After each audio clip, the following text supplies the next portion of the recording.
जिनको जिताने की मैं यहां अपील करने आया हूं, ऐसे हमारे 6 के 6 प्रत्याशी NIT 86 से सतीश भागना जी।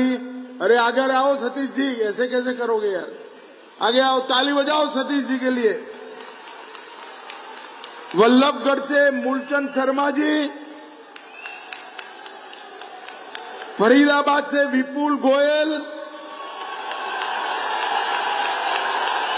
तीगांव से राजेश नागर, पृथला से टेकचंद शर्मा और बड़खल से धनेश अदलखा जी। और आज विराट सभा में उपस्थित प्यारे भाइयों, बहनों, माताओं और मेरे जिगर के टुकड़े जैसे युवा मित्रों, आप सभी को राम राम, नमस्कार। सबसे पहले मैं राजा नाहर सिंह की पावन धरती को प्रणाम करता हूं। राजा जैत सिंह नागर जी की इस भूमि को प्रणाम करता हूं। ये दोनों ने हमारी सांस्कृतिक विरासत को आगे बढ़ाने के लिए बहुत बड़ा काम किया है। यहाँ का सूरजकुंड स्थित सूर्य मंदिर पूरे देश में प्रख्यात है और यहाँ से लेकर गुजरात तक और यहाँ से लेकर बंगाल तक ये भूमि को संत सूरदास की भूमि के नाम से जाना जाता है। आज मैं इस भूमि को प्रणाम करना चाहता हूं। भाइयों बहनों, आने वाली 5 तारीख को हरियाणा में चुनाव होने वाला है। आपका एक वोट हरियाणा का भविष्य तय करने वाला है और 2 खेमे बड़े स्पष्ट दिखाई पड़ते हैं। एक और देशभक्तों की टोली ऐसी भारतीय जनता पार्टी है और दूसरी ओर भ्रष्टाचारियों का एक टोला जो कांग्रेस पार्टी में एकत्रित हुआ है। ये दोनों के बीच में आपको तय करना है। भाजपा भरोसेमंद है, कांग्रेस करप्ट। भाजपा का काम समाज कल्याण करना है, कांग्रेस का काम परिवार कल्याण करना है। हमारा संकल्प विकसित हरियाणा, विकसित भारत है। उनका संकल्प परिवार के पोषण करने का है। आप लोगों को तय करना है कि आने वाले चुनाव में क्या करना है। भाइयों बहनों, यहां अगर फिर से एक बार, तीसरी बार आप कमल खिलाते हैं तो ओबीसी, दलित, किसान, सेना के जवान और खिलाड़ी, इस सभी के कल्याण का काम भारतीय जनता पार्टी की सरकार करेगी। भाइयों बहनों, जब आज मैं यहां आया हूं तब हरियाणा की जनता को बताना चाहता हूं, हमारा हरियाणा 3 बातों के लिए पूरे देश भर में जाना जाता है। एक तो सेना के हर जवान जो यहां से गए हैं, उन्होंने वीरता के बड़े परचम बॉर्डर पर गाड़कर हमारे देश को सुरक्षित करने का काम किया है। ये वीरों की भूमि है। यहाँ के किसान ने देश के अन्न के भंडार भरने का काम किया है और यहाँ के खिलाड़ियों ने देश को पदकों के दृष्टि से बहुत संपन्न करने का काम हरियाणा के खिलाड़ियों ने किया है। धाकड़ जवान, धाकड़ किसान और धाकड़ खिलाड़ी, ये हरियाणा की पहचान है। मैं आज यहां हुड्डा साहब को पूछना चाहता हूं, हुड्डा साहब, हरियाणा का हर दूसरा घर सीमा पर जवान भेजता है। 1 रैंक 1 पेंशन का वादा कांग्रेस पार्टी ने 40 साल पहले किया था, मगर पूरा नहीं किया। हरियाणा वालों, 2014 में आपने मोदी जी को प्रधानमंत्री बनाया। 15 में ही मोदी जी ने 1 रैंक 1 पेंशन को समाप्त कर सेना के जवानों का सम्मान किया। ये कांग्रेस वाले झूठे नैरेटिव गढ़ने में, झूठ फैलाने में बड़े पारंगत हैं। इन्होंने कहा अग्निवीर से जो जवान वापिस आएगा उसको नौकरी नहीं होगी, पेंशन नहीं मिलेगा। आज मैं हरियाणा के हर युवा को कहना चाहता हूं, अग्निवीर से जो जवान वापिस आएंगे, देश भर की पुलिस ने इनको 20% रिजर्वेशन दिया है। भारतीय जनता पार्टी की नरेंद्र मोदी सरकार ने भी 20% रिजर्वेशन दिया है और हरियाणा की नायब सिंह सैनी सरकार ने कहा है जो बचेंगे वो 100% हरियाणा सरकार उनको स्वीकार कर लेगी, इसमें किसी को शंका नहीं। हुड्डा साहब, आप झूठ फैलाना बंद करिए और झूठ का व्यापार लंबा नहीं चलता है।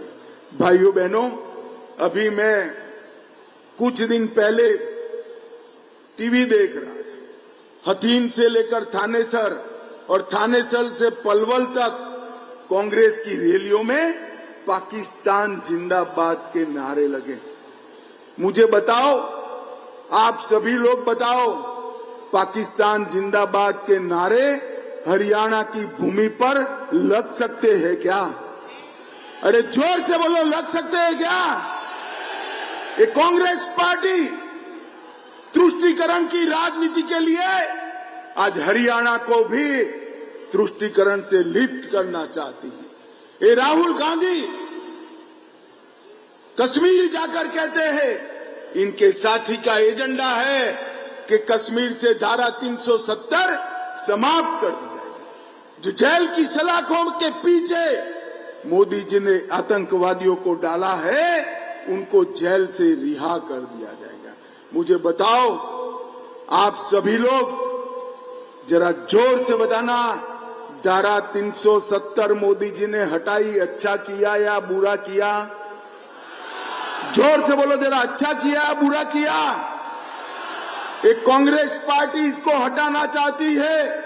कांग्रेस वाले प्रचार करने आए तो जवाब मांगोगे क्या?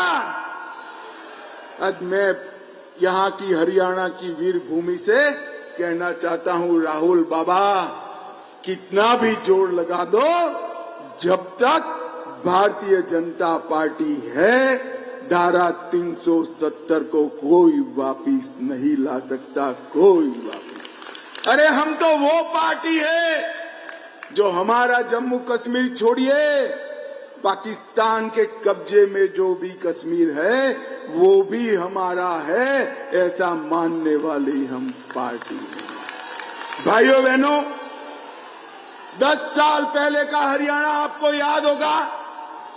एक सरकार आती थी तो भ्रष्टाचार बढ़ जाता था, दूसरी सरकार आती थी तो गुंडागर्दी बढ़ जाती थी। 10 साल में भारतीय जनता पार्टी ने भ्रष्टाचार और गुंडागर्दी दोनों को समाप्त कर हरियाणा को विकास के आगे रास्ते पर चला है। मुझे बताओ, इतने सारे युवा बैठे हैं, खर्ची और पर्ची के बगैर नौकरी मिलती थी क्या? जोर से बताओ, मिलती थी क्या? अब देनी पड़ती है खर्ची या पर्ची। अब नौकरी डाकिया लेकर घर पे आकर आपको अपॉइंटमेंट का लेटर दे देता है। ये भारतीय जनता पार्टी का काम। भाइयों बहनों, अभी मैं दिल्ली से आ रहा था, एयरपोर्ट पर मेरा हेलीकॉप्टर लेट हो गया, मुझे लोहारू जाना था। इतने में एक पत्रकार का फोन आया कि अमित भाई क्या करोगे हरियाणा जाकर? मैंने बोला भाई चुनाव है, हम चुनाव का प्रचार करेंगे, हम मतदाताओं को मिलेंगे। कि आपका मुकाबला किससे है? तो मैंने कांग्रेस पार्टी से। कि नहीं भाई साहब, कांग्रेस से कोई मुकाबला नहीं है। तो मैं तो समझा नहीं उनकी बात। मैंने पूछा कैसे कहते हो भाई, वहां एक ही पार्टी है, कांग्रेस पार्टी के साथ हमारा मुकाबला है। तो उन्होंने कहा कांग्रेस पार्टी भाजपा के सामने नहीं लड़ रही है, शैलजा जी हुडा के सामने, हुडा सुरजेवाला के सामने ये अंदर अंदर लड़ने का काम कर रहे हैं, इनको भाजपा के साथ लड़ने की कोशिश की।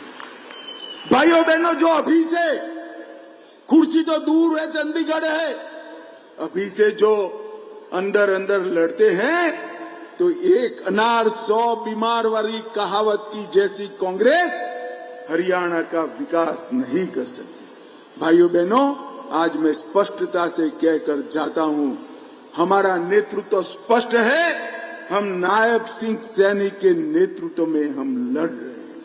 और ये 10 साल के अंदर भारतीय जनता पार्टी ने 10 साल के अंदर भारतीय जनता पार्टी ने हरियाणा को देश में कई जगहों पे आगे लाने का काम किया है।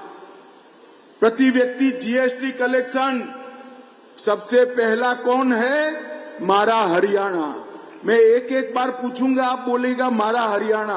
प्रति व्यक्ति जीएसटी कलेक्शन में 1 नंबर कौन है? छोटा होने के बावजूद देश की अर्थव्यवस्था में 4% किसका योगदान है? केंद्रीय खाद्यान्न भंडार में योगदान में दूसरा नंबर किसका है? दूध के उत्पादन में तीसरा नंबर किसका है? सबसे ज्यादा सामाजिक सुरक्षा पेंशन कौन दे रहा है?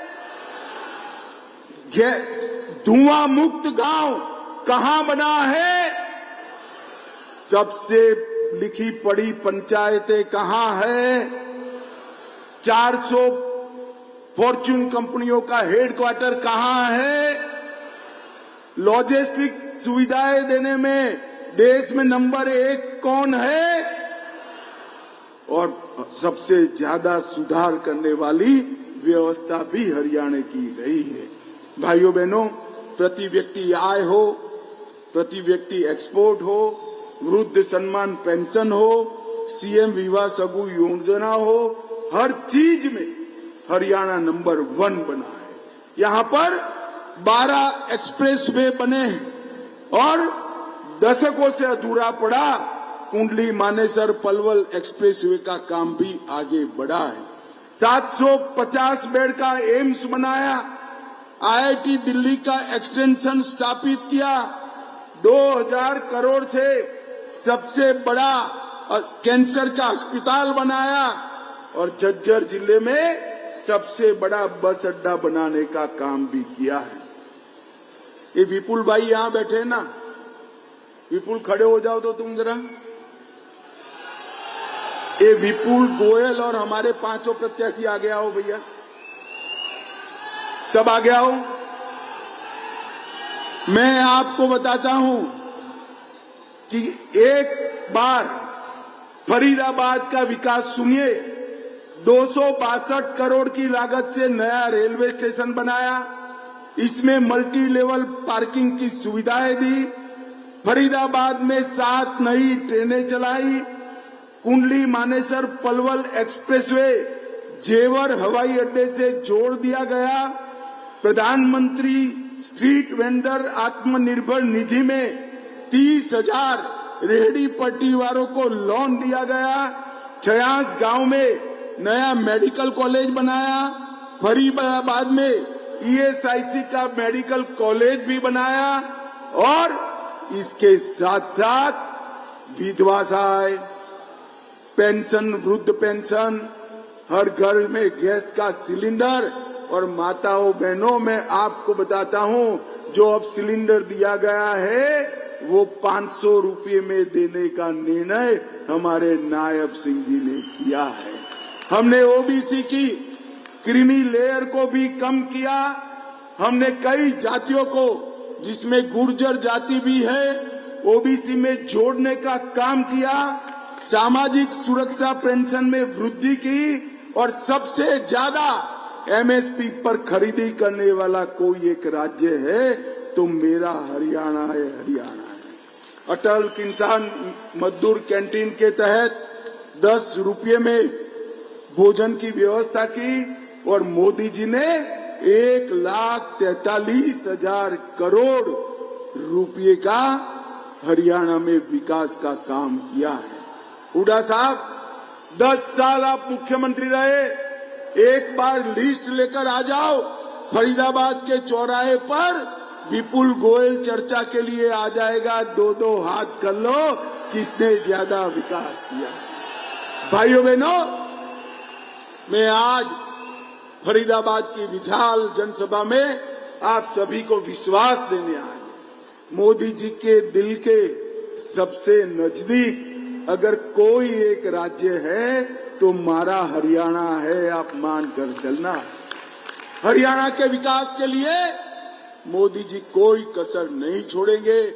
यहाँ भाई भतीजों के लिए काम करने वाली सरकार की जगह देश की सुरक्षा के लिए, देश की समृद्धि के लिए, आतंकवाद के सफाए के लिए और राम मंदिर बनाने की वाली सरकार को एक बार फिर से लाने का काम आप करें, ऐसा मेरा आप सबसे निवेदन है।